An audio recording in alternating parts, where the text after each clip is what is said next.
It started with a small group of older women who went to a huge event at the council house in Bristol. I think it was called the Big Event, and it was all about climate change. And we were all so shocked to realise that our generation had sort of robbed our grandchildren of resources, because they said we'd used up half the world's resources, and it really alarmed us. So we started meeting, we interviewed people in the street, we went out and we did we called it a listening project. We went round to 3 shopping centres and we just asked people, what do you think about climate change? Is it something that worries you? And we just listened to them. We didn't argue or anything. And then out of that came this idea for doing interviews with a lot of Bristol people.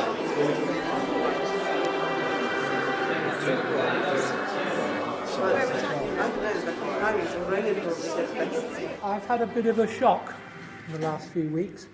I've been corrupted. I really am corrupted. I've moved from a nice house with all the trims to a little small house with not a lot, and a lot of the things are in store. But I tell you what, the thing I miss most, absolutely every day I miss most, is the dishwasher. Isn't that terrible? I hate washing up. I can't seem to get the cups clean from the scum, and I miss my dishwasher. But what does that say about what we're up to? We have to pour thousands of gallons of water into machines because we don't like washing up.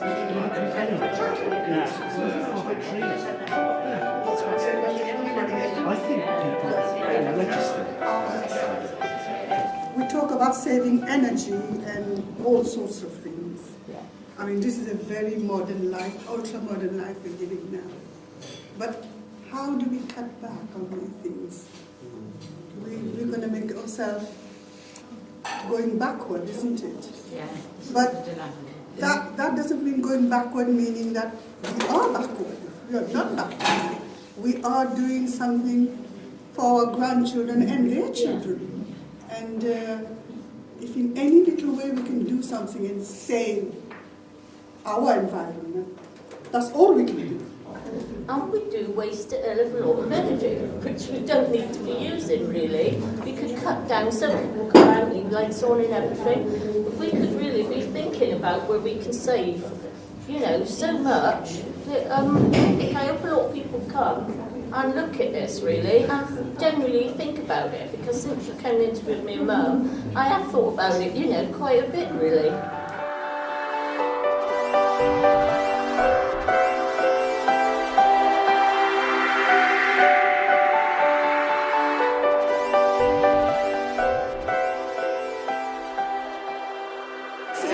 Photos are absolutely fantastic, and secondly, to hear people who live locally talking about an issue that affects us all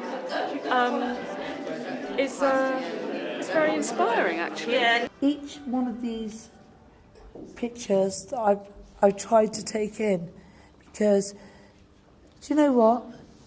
I'd rather not drive a car. I'd rather get a bus. If it's going to save the planet, and I turn my tap off when I'm cleaning my teeth and all sorts of stuff like that, and sometimes share baths, but that's another story. But we try our best. That's me done. Okay.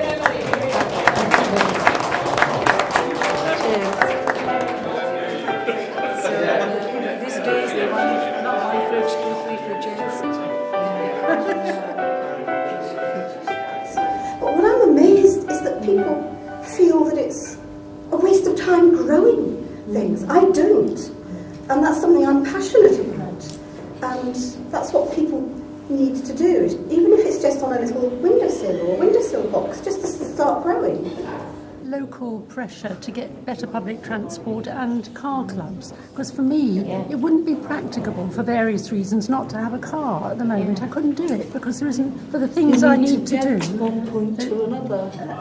But I need to get, and with I play a big musical instrument. I couldn't carry it 4 miles to where I play. But I certainly would, if there was a car club round the corner, I would love to get rid of my car.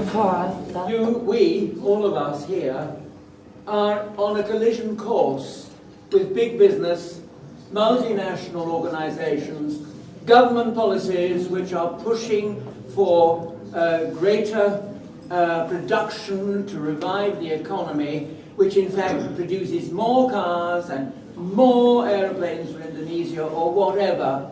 All of these are on collision course with us. Do you think that communities are going to be able to reduce their energy to a level which is sustainable? Well, I don't know really, but we can try. We can try. But we have to try, you know. The people we've interviewed are people whom this society thinks aren't very important. Old people and people who've come from somewhere else. And we have some knowledge and some wisdom that's really important for the future, and that's what we've tried to show.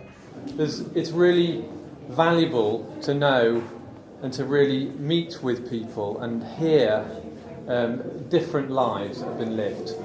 The forces, the corporations and the people who are making a lot of profit out of us spending and throwing away, they want us to think individually, separately. They keep going on about choice, don't they? That spend, toss it out, have a new one, they call that progress. But actually, we all know that we can only have any sort of future for ourselves as human beings in the long run if we act together. And in the end, it's going to take a world solution. It's going to take us acting together internationally and nationally at government level. But we don't have to wait for that. I think that's the message of this exhibition.